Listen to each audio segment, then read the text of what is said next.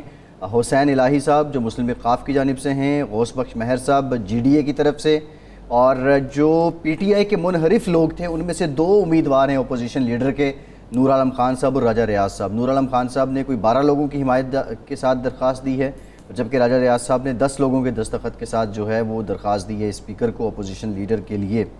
ارشاد صاحب, اب ظاہر ہے ان میں سے اپوزیشن لیڈر کسی ایک نے تو بننا ہے, اور جو قوی امکانات ہیں وہ نور عالم خان صاحب ہو جائیں گے. لیکن آپ سمجھتے ہیں, ویسے نور عالم خان صاحب کا ایک خاصہ تو تھا, وہ جب وہ پی ٹی آئی میں بھی تھے تو وہ اپوزیشن لیڈر ہی تھے اور وہ بڑی دبنگ بات کرتے تھے. نور عالم خان صاحب اسی طریقے سے اگر سیاست کرتے رہے اور اپوزیشن لیڈر بن گئے تو موجودہ پارلیمان میں جو حکومتی اتحاد ہے وہ زیادہ دیر ان کو اپوزیشن لیڈر رہنے دے گا؟ دیکھیں 1977 کی جو اسمبلی آئی تھی نا, تو پنجاب اسمبلی کا بلکہ باقی صوبائی اسمبلیوں کا المیہ یہ تھا کہ اپوزیشن نے الیکشن میں حصہ ہی نہیں لیا تھا. ہوا یہ کہ جب ان دنوں قومی اسمبلی کے الیکشن اور صوبائی اسمبلی کے الیکشن الگ الگ ہوتے تھے. قومی اسمبلی کے الیکشن میں جب دھاندلی ہوئی اور بڑی ننگی قسم کی دھاندلی ہوئی تو پی این اے نے اعلان کیا کہ ہم تو صوبائی اسمبلی میں کے الیکشن میں حصہ نہیں لیں گے. چنانچہ وہ ان اپوز ہی سارے ہو گئے, اور چونکہ اپوزیشن تھی نہیں, ان کے امیدوار جو تھے وہ ودڈرا کر گئے تھے, تو پھر جوش خروش بھی نہیں رہا. وہ پولنگ اسٹیشن پر بس الو ہی بول رہا تھا, دلچسپی جو نہیں رہی لوگوں کو. تو پھر مسئلہ یہ ہوا کہ پنجاب میں کیا کیا جائے. تو کچھ لوگ جو آزاد الیکشن لڑے تھے, آزاد لڑ کر آ گئے تھے, ان کا ایک گروپ بنایا گیا. جی. اور علامہ رحمۃ اللہ ارشد صاحب جو ہمیشہ آزاد ہی لڑا کرتے تھے اور جیت کے بیٹھتے ہوئے اپوزیشن کی بینچوں پر, تو ان کو پھر قائد حزب اختلاف بنا دیا. وہ 2-3 مہینے کے لیے تھے. تو اب بھی میرے خیال ہے ان کو, لیکن ایک چیز ہے کہ یہ سارے ارکان جو ہیں, نور عالم خان ہو یا راجہ ریاض صاحب ہوں, یہ کسی پارٹی کے نمائندہ تو نہیں ہیں. پی ٹی آئی کو یہ چھوڑ چکے ہیں. جی. پی ٹی آئی نے ان کے خلاف ریفرنس فائل کر دیا ہے. جی. یہ نہ ہو کہ پتہ چلے کہ جناب اپوزیشن لیڈر نااہل ہو گئے ہیں اور پھر نیا انتخاب کرنا پڑے. تو میرا خیال سوچ سمجھ کے ایسے شخص کو انتخاب کر لیا جائے جس کی پارٹی ہے اور جس نے نااہل نہیں ہونا کم از کم. ویسے جو اگر ہم دیکھیں ایک ایک کر کے پاکستان تحریک انصاف کی ڈیمانڈز جو الیکشن کمیشن سے تھی وہ پوری ہوتی جا رہی ہیں. آج بھی افطار کے ٹائم ہم نے دیکھا جو ترجمان تھے الیکشن کمیشن کے, ان کی جانب سے یہ بھی خبر آئی کہ جو دیگر جماعتیں ہیں, نون لیگ ہے, پیپلز پارٹی, ان کے بھی جو ان کے کھاتوں سے متعلق جو کیسز ہیں ان کے بھی سماعت جو ہے وہ مقرر کر دی گئی ہیں. پاکستان تحریک انصاف کی آلریڈی ایک ڈیسیژن آیا تھا, ہائی کورٹ کا رولنگ تھی, وہ کل فیصلہ معطل ہو گیا. اب 30 دن سے زیادہ کا ٹائم مل جائے گا الیکشن کمیشن کو. پھر یہ ریفرنس بھی گیا ہوا ہے, لیکن اس ریفرنس پہ ارشاد صاحب 63(1)(a) اور 1(b) جو ہے اس کو مد نظر رکھتے ہوئے جو لے رہی ہے, جو گراؤنڈ لے رہی ہے پاکستان تحریک انصاف, اس کو شاید ثابت کرنے میں تو بہت ٹائم لگے گا. الیکشن کمیشن اور P T I, Imran Khan کا یہ کہنا, نون لیگ کا نمائندہ بیٹھا ہوا ہے چیف الیکشن کمشنر, حالانکہ عمران خان نے خود چیف الیکشن کمشنر جو تھے ان کا تقرر کیا تھا. آپ سمجھتے ہیں کہ لوگ اس کو بائی کریں گے اور یہ حقیقی بات ہے؟ دیکھیں ایشو یہ نہیں ہوتا کہ کس نے بنایا تھا, ایشو کنڈکٹ کا ہوتا ہے کہ کیا ایک آدمی کا جو طریقہ کار ہے, انداز کار ہے, اس سے دوسری پارٹی مطمئن ہے یا نہیں ہے. ایک تو بات, جو چیئرمین نیب ہیں وہ میاں نواز شریف صاحب نے, یعنی شاہد خاقان عباسی صاحب اس وقت وزیر اعظم تھے, انہوں نے, اور خورشید شاہ صاحب قائد حزب انہوں نے بنایا تھا, لیکن دونوں شاکی رہے ان سے. جی. ہم لوگ جب کہتے تھے کہ جناب یہ بنایا, تو آپ لوگ تو کہتے ہمیں کیا پتہ تھا کہ یہ کام ہمارے ساتھ ہوگا. تو یہ تو غیر متنازع شخصیت ہونی چاہیے, رہنی چاہیے, ایک بات.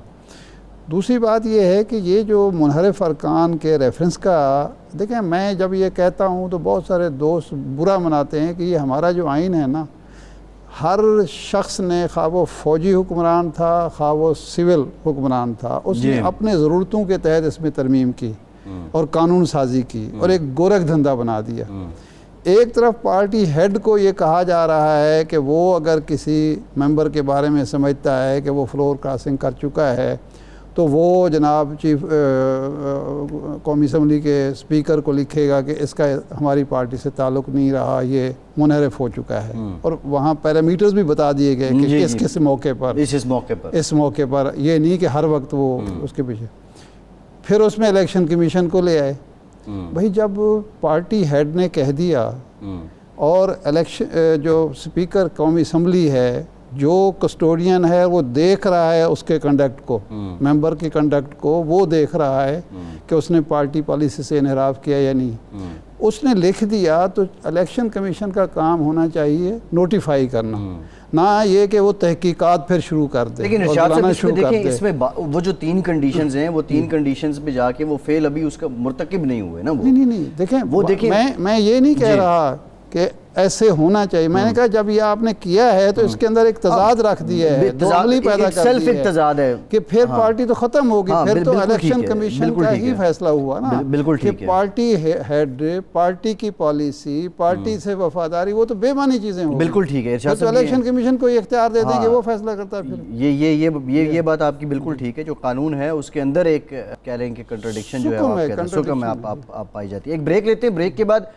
نگراں حکومت ختم کرنے کی جو بات کی ہے رانا تنویر صاحب نے، جو انہوں نے اپنی خواہش پہ ظاہر کی ہے، لیکن یہ ایک اپروچ پائی جاتی ہے، اس سے کیا ہوگا اور جو پڑوسی ملک کی مثالیں دی جاتی ہیں وہاں پہ کیا ہوتا ہے، یہ بریک کے بعد آپ کو بتاتے ہیں۔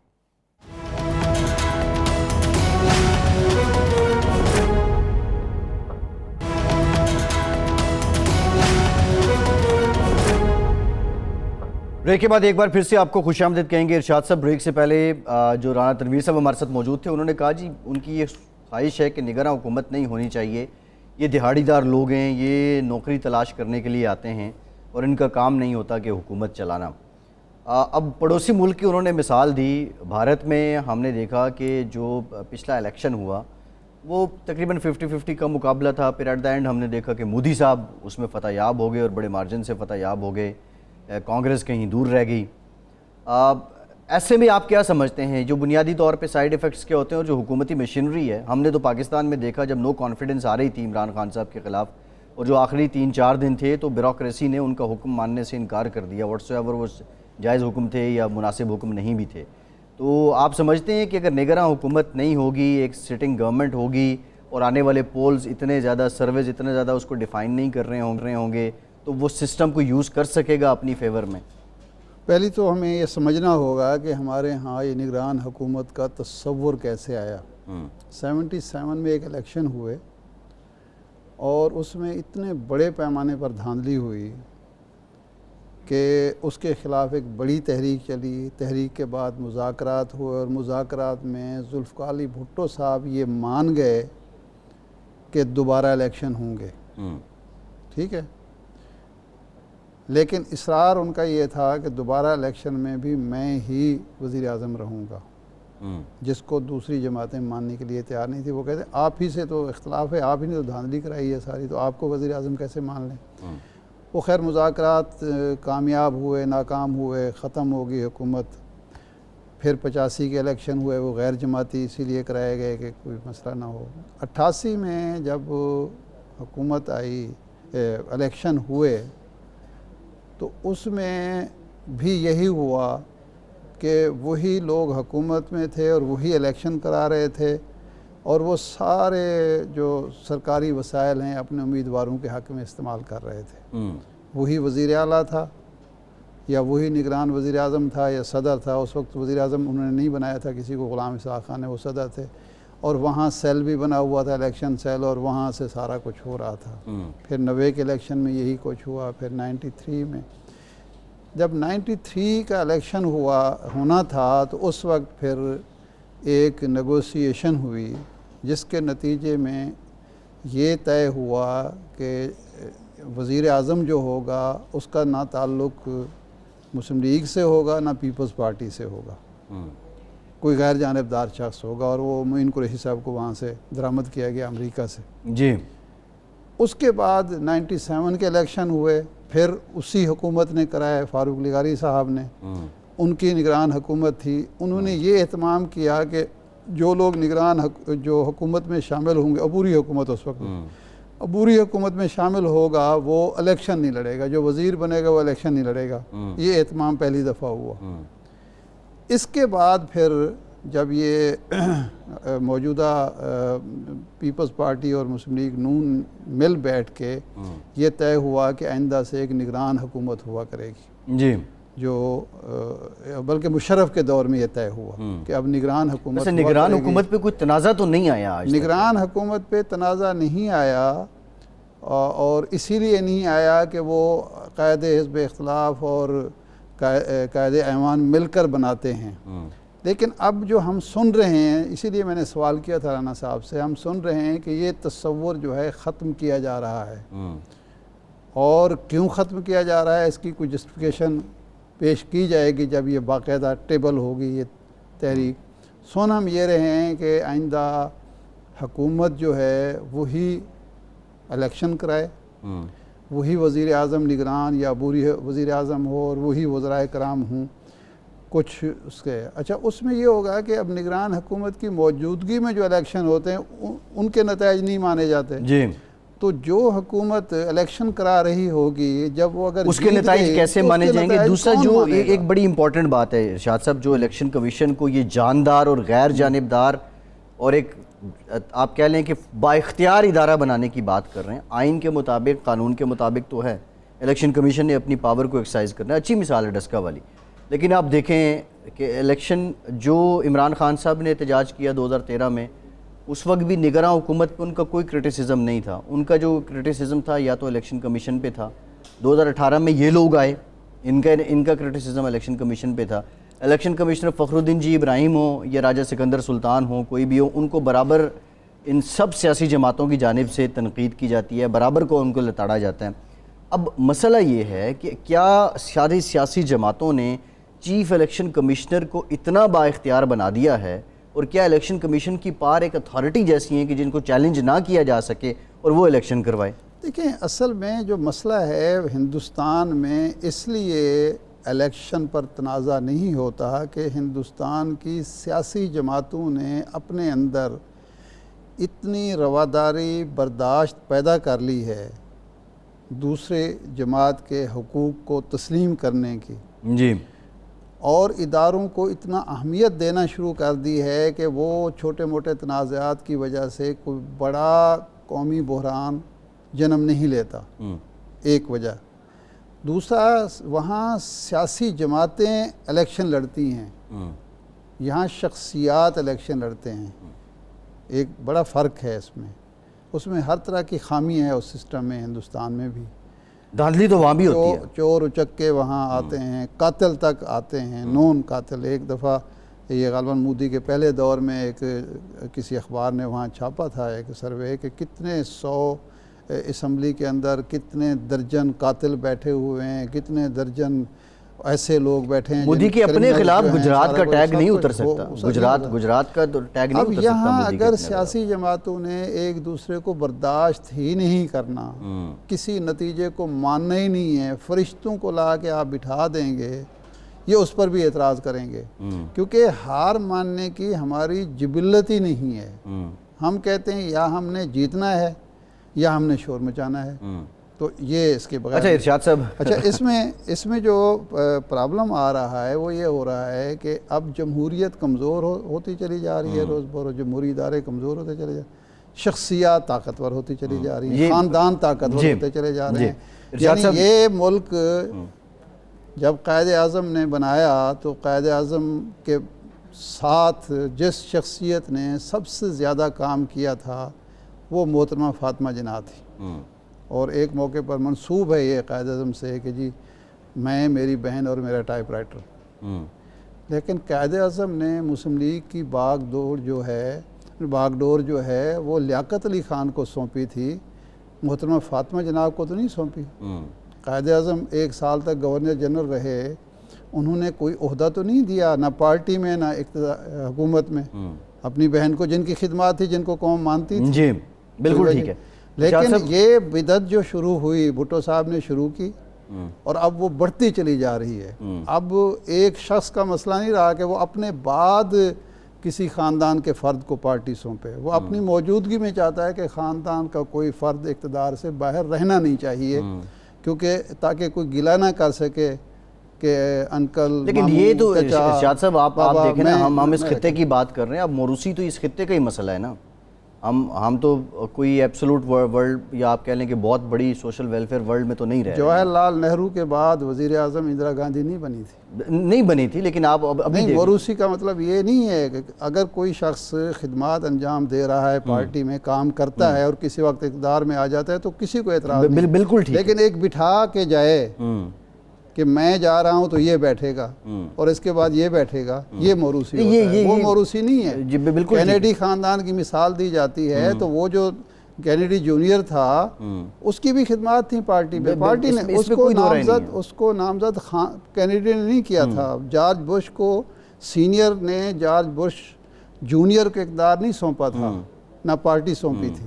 پارٹی کی سلیکشن تھی. پارٹی ٹھیک ہے, بالکل ٹھیک ہے, بالکل ٹھیک ہے ارشاد صاحب, آپ کی بات ٹھیک ہے. رانا صاحب نے کہا ہے کہ الیکشن وقت پر ہوں گے, جو کرنا ہے کر لو.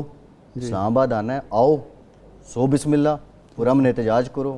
وزیر داخلہ رانا ثناء اللہ.